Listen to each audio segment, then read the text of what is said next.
ფაქტმეტრი საქართველოს რეფორმების ინოვაციური პროექტია, რომლის მიზანს პოლიტიკური ფიგურების განცხადებების სიზუსტის გადამოწმება წარმოადგენს.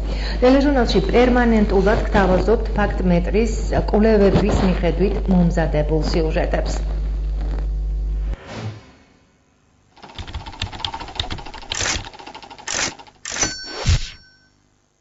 თქვენ ხედავთ საქართველოს პარლამენტის შენობას, სადაც სესიები წელიწადნახევარია ტარდება. ჩვენ დღეს ამ შენობაში რო ვართ, კანონის დარღვევაა ბატონო. ეს შენობა არ არის მიღებული საერთოდ.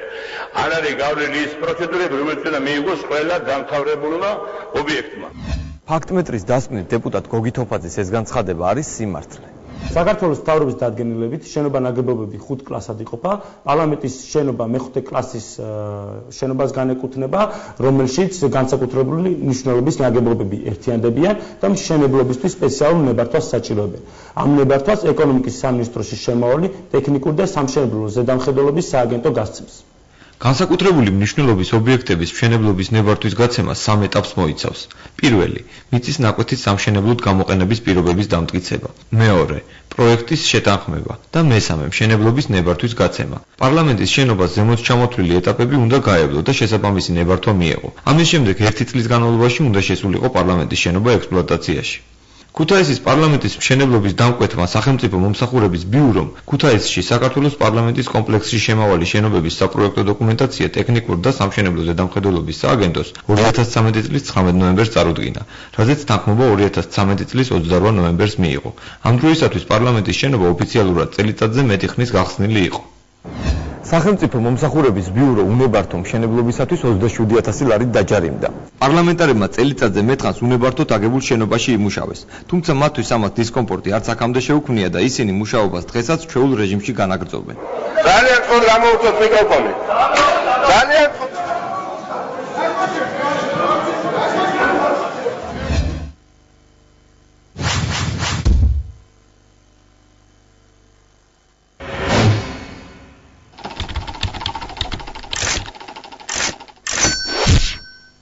პირველ რიგში ჩვენ ვიზრუნეთ სოციალურად ყველაზე დაუცველად ჩვენს თანამოქალაქეებზე და გავაორმაგეთ მათი დახმარება.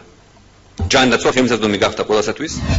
ფაქტმეტრის დასკვნით პრემიერ-მინისტრის ეს განცხადება არის ნახევრად სიმართლე. მოდით ნახოთ რეალურად რამდენად ხელმისაწვდომია ჯანდაცვა ჩვენი ქვეყნის მოქალაქეებისათვის. 2009 წლიდან სახელმწიფო ასწავლებდა მოსახლეობის იმ სეგმენტს, ვისაც ჯანდაცვაზე ყველაზე ნაკლებად მიუწვდებოდა ხელი. დაზღვეული იყო სიღარიბის ზღვარს ქვემოთ მყოფი მოსახლეობა, კომპაქტურ დასახლებაში მყოფი იძულებით გადაადგილებული პირები, მსურველობა მოკლებული და შეზღუდული შესაძლებლობის მქონე ბავშვები, ასევე 0-5 წლამდე ასაკის ბავშვები, სტუდენტები და ასაკით პენსიონერები. 2012 წლის ბოლო მონაცემებით სახელმწიფო დაზღვევით ჯამში 1,618,460 ადამიანი სარგებლობდა, ხოლო კერძო და კორპორატიული დაზღვევით 362,663 პირი. საქართველოს მოსახლეობის 2 მილიონზე მეტ პირს დაზღვევა არ ჰქონდა. საყოველთაო ჯანმრთელობის დაზღვევის პირველი ეტაპი 2013 წლის 28 თებერვალს ამოქმედდა და მასში ყველა ის მოქალაქე მოხვდა, ვისაც იმ ეტაპზე ჯანმრთელობის დაზღვევა არ გააჩნდა. მიმდინარე წელს სახელმწიფო დაზღვევის სხვა პროგრამით მოსარგებლე პირებიც საყოველთაო ჯანდაცვის პროგრამას უერთდებიან. პროგრამა პირველ ეტაპზე 453 სხვადასხვა ტიპის ნოზოლოგიას, ოჯახის ექიმის მომსახურებას და ბაზისურ ლაბორატორიულ ანალიზებს დააფინანსებდა.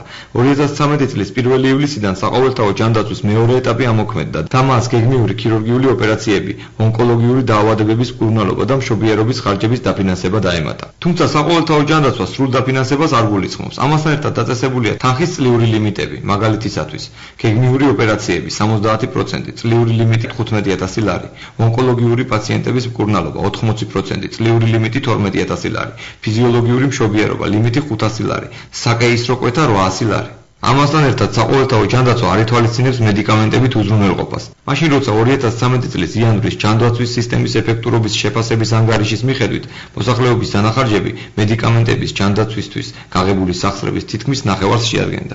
რაოდენობრივი მაჩვენებლით პრემიერი მართალია. ამ პროგრამის ფარგლებში დაახლოებით 2 მილიონი ადამიანის მეტის ჯანმრთელობის დაზღვევა იქნება შესაძლებელი. თუმცა აქვე აღსანიშნავია, რომ სოციალურად ნაკლებად დაცული მოქალაქეების ჯანმრთელობას სახელმწიფო მანამდეც აძლევდა.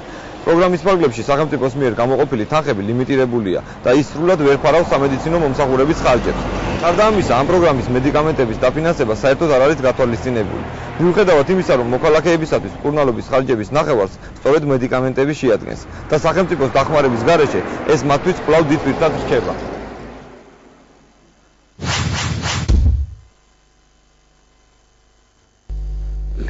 ნინო